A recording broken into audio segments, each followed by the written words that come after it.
Welcome to the Drop Podcast. This is the podcast powered by Citi. I'm Hasna Boufkiri.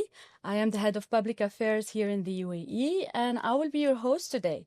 And today we are going to talk about resilience and the grit we learn when we are in the mountains.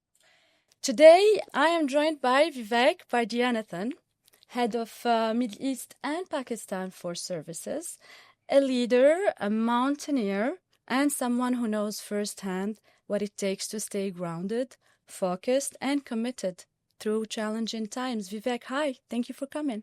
Thank you for having me here. It's an absolute pleasure. Let's start from the beginning and let's talk about your journey. You've already stood on Kilimanjaro in Africa and Elbrus in Russia. And you're on the big mission to climb all 7 summits. This is, by the way, amazing and inspiring. I don't know if I can do that. What got you started on that challenge, and what have you learned about yourself along the way, and what it really takes to keep pushing forward? Well, firstly, I'm sure you can do it too. It's no big deal.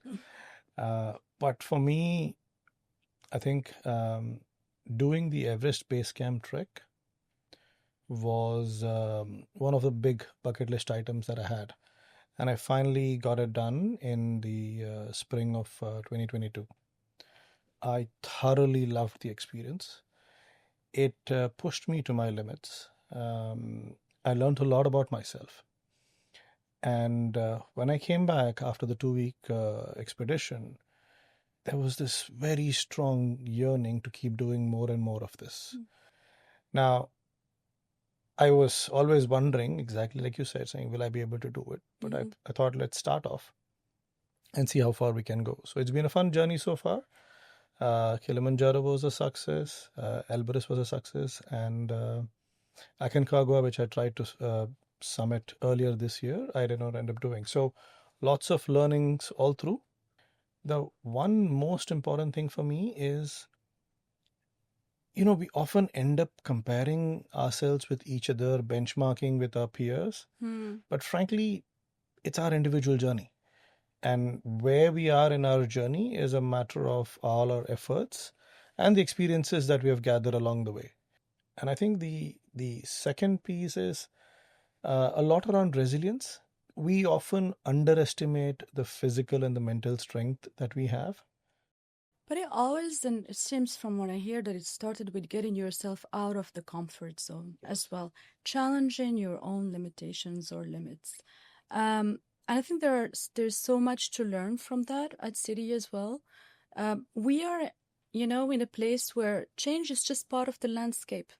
We evolve fast, right? The priorities as well. The teams have to adjust and adapt to new realities. New challenges pop up all the time. So whether you're at a base camp while you're being inspired by other peers and you're seeing these people, pushing through, what is the thing that you would adjust or adapt here in a corporate environment that would be a learning for all of us? If I were to think about the experiences that I've had in various treks, there is often in every trek a moment in time where you are just sitting at the base camp because the weather needs to change, or you need the right weather for the summit window. And that's the time when you're tested the most. But what I figured is a couple of things have helped me stay grounded. And to your question, I think the same thing has helped me in Citi too, or for that matter in life in general. The first element for me is knowing my why. Now, some would say knowing your purpose. I don't know whether I know my purpose.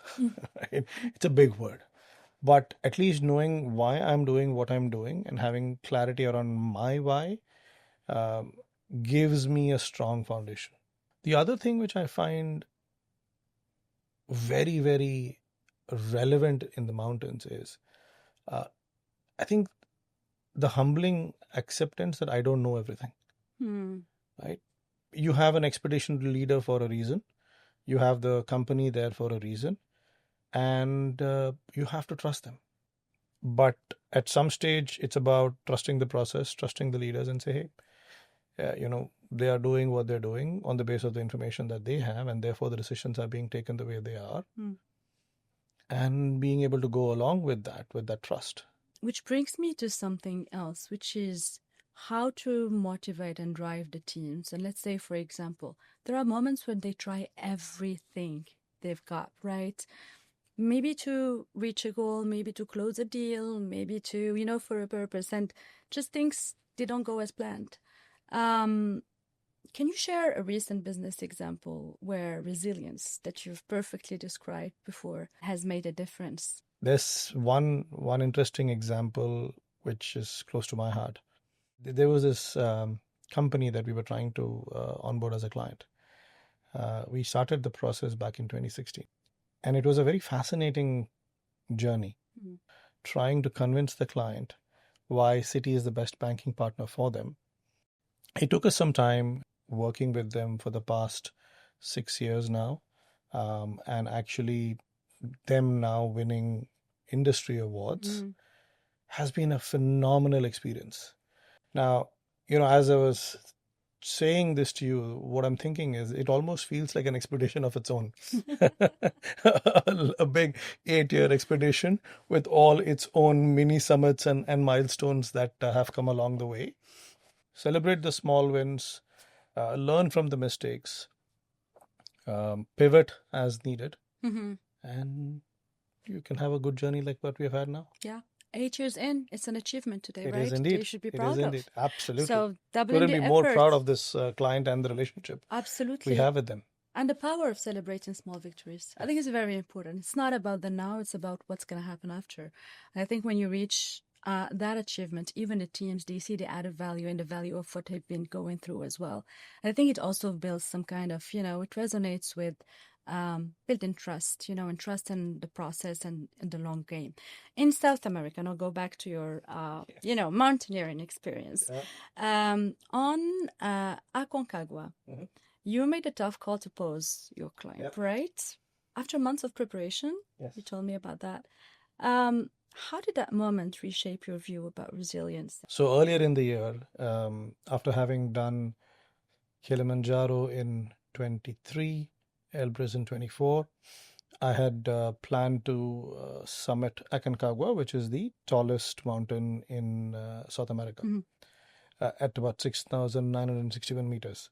So as you can imagine, there's a lot of preparations that had gone in, a lot of learnings from the previous 2 expeditions.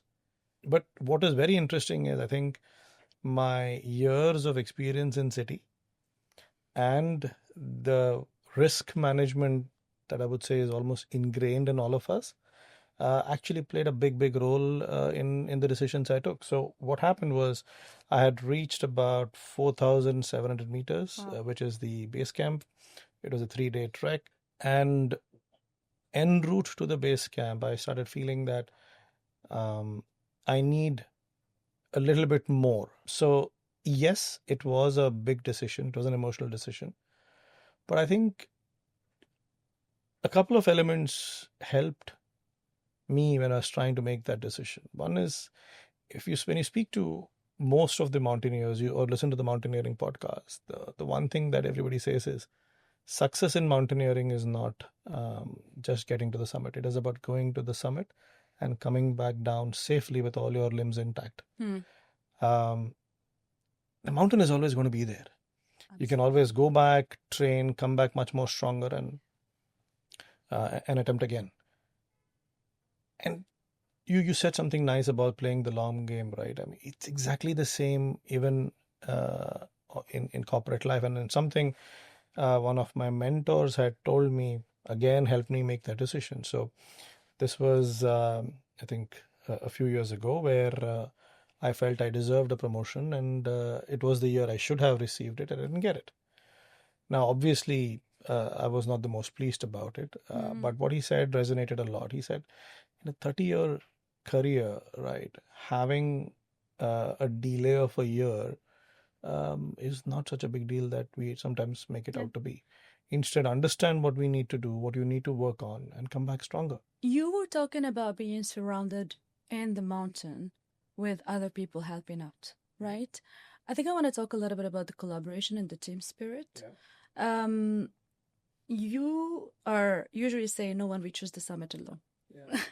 And if I have to think about Citi, it's all about our people, giving them the right support, but also the trust for them to be able to grow and to climb together. So, what do you think makes a team really resilient, able to, have that shared purpose to push through change? It's a very, very pertinent question, and thank you for that. Let me start off by sharing a very personal story from my Elbrus trek. Um, so Elbrus, as you know, is in Russia. It's a complete snow-capped mountain. So we were about an hour and a half away from the summit, and we were 5 of us roped together. And as we were getting to that, um, in a moment, and my leg slips, and I went straight down the side of the mountains. Oh, wow. It could have been a potential at least 1,000 feet drop. Now, what did happen though there was I ended up with the backpack in my shoulder, dislocating my shoulder. I was very fortunate that the team that I was with, there were some very experienced mountaineers, and one of them helped me get my shoulder back in place, put a makeshift sling around my arm, and there's something called short roping that they do, which is basically, she tied me to her rope, and she said, "Are you good to go?" I said, "Yes," and I got probably one of the best ever summit walks that I could have dreamed of, right? But I think more than that, I feel it's a very powerful story of how the teams come together. Mm-hmm. And a couple of important elements, have stayed with me and stay with me even today. First is unwavering trust and mutual dependence. Mm-hmm. What do I mean by that? I mean that in mountaineering language is called the brother of the rope, but it's effectively that we have 5 of us tied together. When one falls, the other one anchors, and because this can happen, right? We need to have a lot of brothers of the rope here. Yes. That's for so sure a true, takeaway. so true. So it's essentially that. So when you have that unwavering trust and mutual dependence on your Yeah. team, you're okay to get into anything that you need to do to be able to get to the goal when you're all together. Well, we're very happy you're back, Yes. safe and sound. Yes. Okay. And I am Thank sure you. also whoever you call him brothers of the rope, that's, something really beautiful that we can convey to everybody listening and watching. You must have a shared passion, but also a shared purpose when you go on the mountain ride. And this is something that I think at Citi, a lot of people need to, nurture more. Well, we're almost wrapping up. If you were to leave everybody listening, with one takeaway about how to build that kind of alpine spirit, what would that be? I would say a few things. First one would be the summit. The destination is important, but it's more about the journey than the destination, right? Enjoy every step. And along the way, like we spoke about, important to know your why, because there will be winds of change. There will be anxiety. There will be things that will be beyond your control, and that's where you trust the leadership, trust your partners to get you to where you will need to get to. Because again, it is never a individual summit. There's a team that's backing you and getting you where you need to be. And yeah, I think along the way, make that prudent decision when you need to power on and when you need to stop and pivot.